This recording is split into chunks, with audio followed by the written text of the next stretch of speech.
honest to God, I have never been more embarrassed to support any team in my life. Not the franchise, but an individual team. The 2022-2023 Milwaukee Bucks.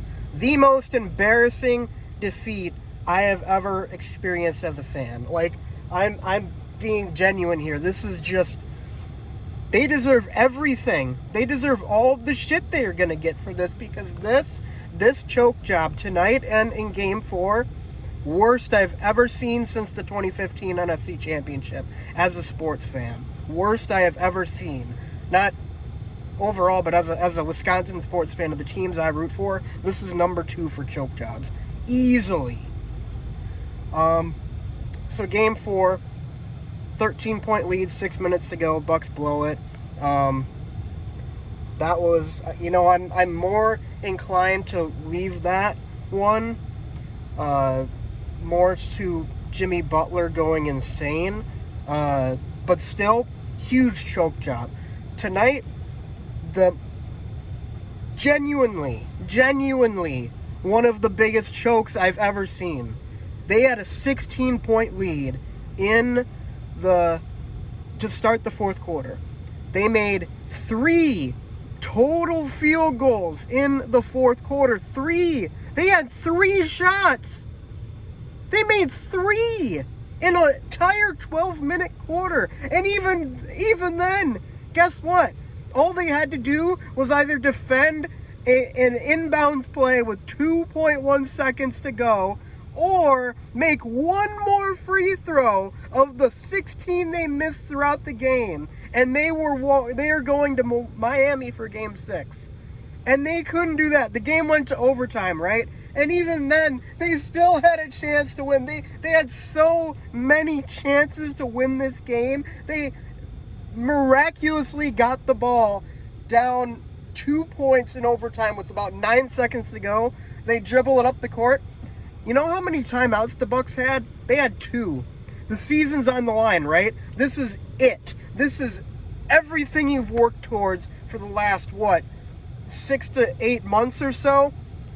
Mike Budenholzer doesn't call a timeout. I am being serious right now. He doesn't call a timeout. I'm almost laughing at this. Like, my rage was taken out in Game 4. This is just, it's embarrassingly funny. Like, it's just, how are you as an NBA coach not calling a timeout there? Anybody who has any idea about basketball is like, yeah, let's call a timeout and think about this. Not Mike Budenholzer. Nope.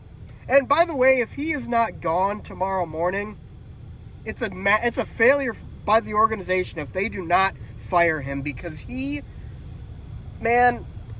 of course a lot of it falls on the players too, but Mike Budenholzer, man,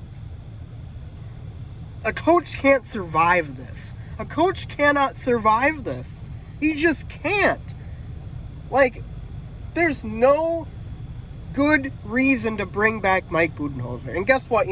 People have been hating him for years, and I get that hate, and I was on that fire Budenholzer train for a long time too.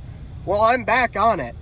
And, but to also say, I do appreciate what he's brought for the franchise and, turning us into a perennial contender and all that. And, of course, the championship and whatnot. But you cannot survive this as a head coach. I don't care. And Mike Budenholzer, he should be gone. I should wake up tomorrow morning and Mike Budenholzer should not be the head coach of the Milwaukee Bucks. I will say that right now. He has to be gone. In fact, if I was John Horst, he would be fired the minute that buzzer hit 0. Because that game, even with all the missed free throws and whatnot, it's just inexcusable not to call a timeout there. It's inexcusable. And he got his ass absolutely handed to him by Erik Spoelstra the entire series. So, yeah. Where do the Bucks go from here? Clearly they have to do something else. I mean, Jrue Holiday shit his pants the entire series. Surprisingly, Chris Middleton actually, for as many of the dumb turnovers he made in the series, he also actually had a pretty great series too. So, but at the same time, signing him to an extension, I don't know.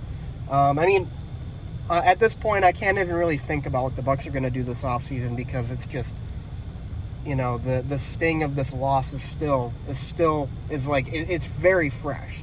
So I don't know, but I will say this: if there's any way that the Milwaukee Bucks can get somebody like Damian Lillard, they got to go for it because Giannis is not getting any younger, man.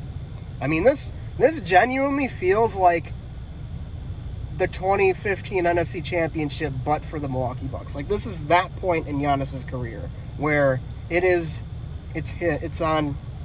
like, yeah, that was like that moment of Giannis's career. And we're going to look back on that moment as that moment of Giannis's career, the 2015 NFC Championship moment. And I will say this about Giannis. He obviously battled through a lot of pain in this series, not playing games 2 and 3 as well. Can't fully blame him for the series loss, obviously, but tonight, man, 13 of the missed free throws. He makes one to two more, Bucks win. I mean, he had the insane 17 for 19 in the NBA Finals. This is like the complete opposite end of the spectrum. Like, it legitimately cost us the game. So, I don't know. He's got to get better at that. He's got to get better at free throws. He can't just hover at a 60 to 65%. He has to be at least 75% or better. It's no excuse, man. You got to make at least 3 out of 4. And he's barely making 1 out of 2 these days. So, I don't know what's going on. It's probably something mental, but he has to be better. So, but yeah, anyways, most embarrassing team, most embarrassing loss I've ever been a part of. Most disappointing by far, actually. It's actually kind of close with the 2021 Packers and this team. With this team, I genuinely thought they were going to go to the finals, or at least to the Eastern Conference Finals. And to have the best record in the league and lose to an 8 seed, a play-in team, no. I mean, ball's in their court now to try and, you know, win back my optimism for the franchise because it's about at an all-time low right now. But hey, we got a championship. We got our championship too. So, I mean, I got to see the Bucks win a title with Giannis. So, hey, it's not all terrible. If the Bucks had not won a title yet, I would be. This would kill me. Unless I can tell you right now, this would be killing me. But, you know, it's something I'll definitely move on from, and hopefully we all can as well. And hopefully the team can figure out how to get back to the finals with a generational superstar at their disposal. So, anyways, guys, yeah, that's about all I got to say. Go Brewers, go Packers now. We'll see you guys next time.